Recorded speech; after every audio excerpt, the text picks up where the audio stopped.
Bismillahirrahmanirrahim. Assalamualaikum warahmatullahi wabarakatuh.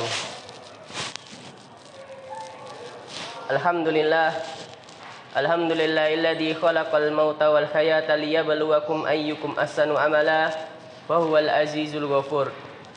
Asyhadu an la ilaha illallah wahdahu la syarikalah wa asyhadu anna Muhammadan abduhu wa rasuluh la nabiyya wa la rasula ba'dah. Amma ba'du.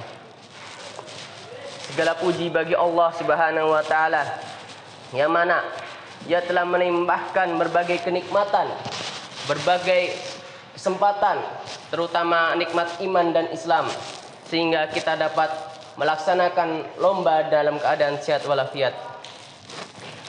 Selawat dan salam kita aturkan kepada Nabiullah Habibina Muhammad sallallahu alaihi wasallam, yang mana beliau telah membawa kita dari zaman Islam membawa kita dari zaman jahiliyah menuju zaman Islamiyah.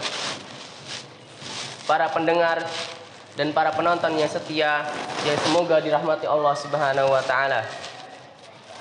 Berdirinya saya di sini sedikit akan menyampaikan tentang menjaga eksistensi pemuda muslim khairu ummah di era yang berubah-ubah.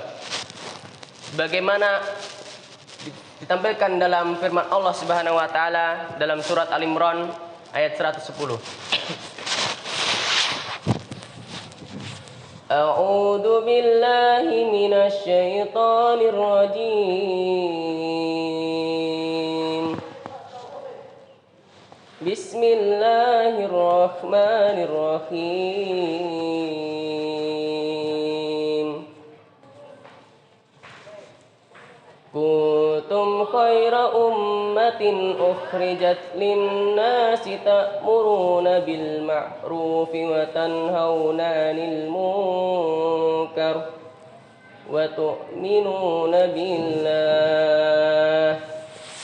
Ya, artinya kalian adalah sebaik-baik umat yang dihadirkan pada umat manusia, menyuruh kebaikan, mencegah kemungkaran, dan beriman kepada Allah Subhanahu wa taala.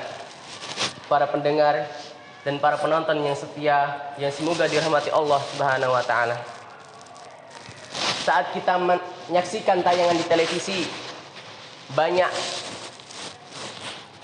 kita dapat menyaksikan acara yang dimana di dalamnya itu ditampilkan berbagai acara yang mengandung kemaksiatan dan gaya hidup bebas.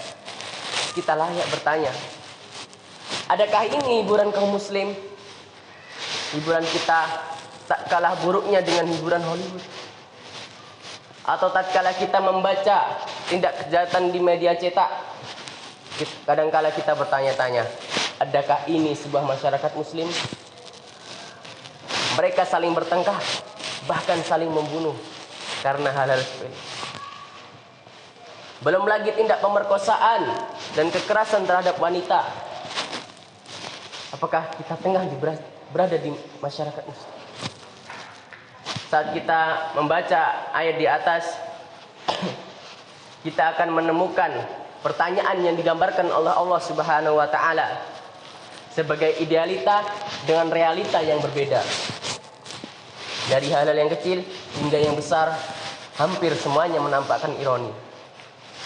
Islam yang kita anut mengajarkan kita kebersihan diri, kebersihan jiwa.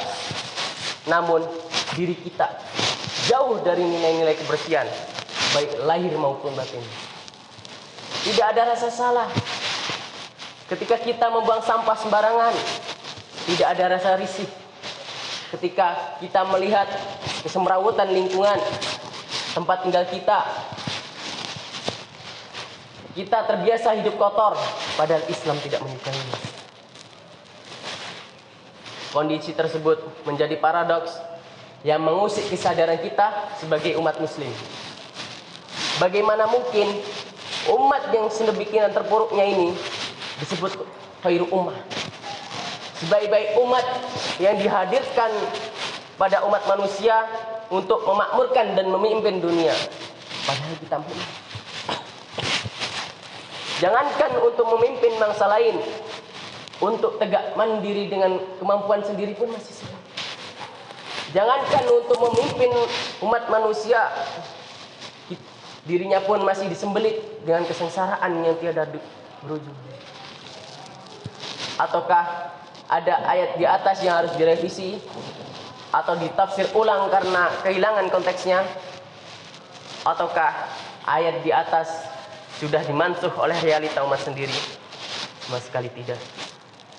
Ayat Allah di atas menegaskan jati diri umat muslim sebagai khair ummah dan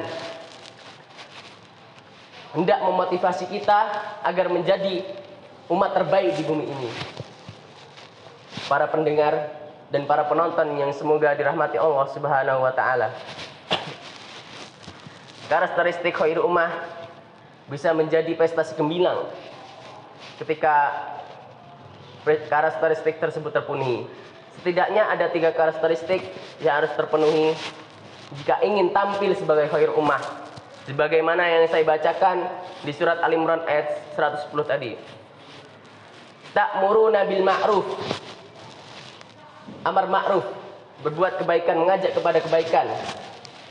Itu adalah syarat yang pertama. Watanhauna 'anil munkar, dan mencegah kemungkaran. Itu adalah syarat yang kedua. Dan yang terakhir, wa tu'minuna billah, kita beriman kepada Allah Subhanahu wa taala. Sedikit saya akan menjelaskan tentang ketiga karakteristik tersebut. Yang pertama, amar ma'ruf, selalu mengajak kepada kebaikan.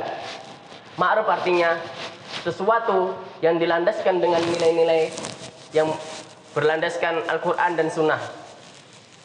Anjuran berbuat baik tidak hanya untuk seorang muslim, tapi juga non-muslim. Meskipun berbeda agama, Islam tidak melarang menyuruh non-muslim untuk berbuat baik. Begitu juga dengan mencegah kemungkaran, baik itu muslim maupun non-muslim. Jika ia melakukan kezaliman, baik terhadap diri sendiri maupun kepada masyarakat, maka harus dicegah dengan kemampuannya sendiri. Inilah syarat pertama yang harus terpenuhi jika ingin tampil sebagai khair ummah, sebaik-baik umat.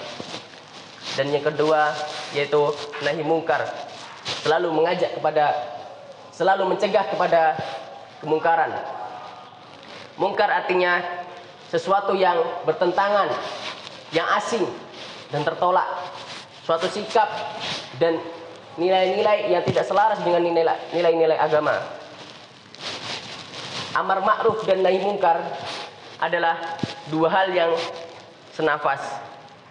Tidak mungkin seseorang mengajak kepada kebaikan tapi tidak diiringi dengan mencegah kemungkaran. Yang ketiga yaitu beriman kepada Allah Subhanahu wa taala. Semua itu amar ma'ruf, nahi mungkar dilandasi dengan beriman kepada Allah Subhanahu wa taala. Ini menjadi ketiga karakteristik khair ummah. Tanpa iman, seruan kepada kebaikan adalah hampa dan tanpa nilai. Bila pun ada nilai, itu pun cuma sedikit, dangkal. Begitu juga mencegah kemungkaran. Bila tanpa keimanan, ia akan menjadi ajang balas dendam dan kedengkian. Kezaliman harus dihapuskan dengan keadilan. Kezaliman tidak bisa lenyap dengan kezaliman. Para pendengar yang semoga dirahmati Allah Subhanahu wa taala. Itulah 3 karakteristik yang semoga kita melakukan, mengajak kepada kebaikan dan mencegah kepada kemungkaran. Yang satu lagi yaitu beriman kepada Allah Subhanahu wa taala. Sekian yang dapat saya sampaikan. Undur maqala wala tangdur man qala. Assalamualaikum warahmatullahi wabarakatuh.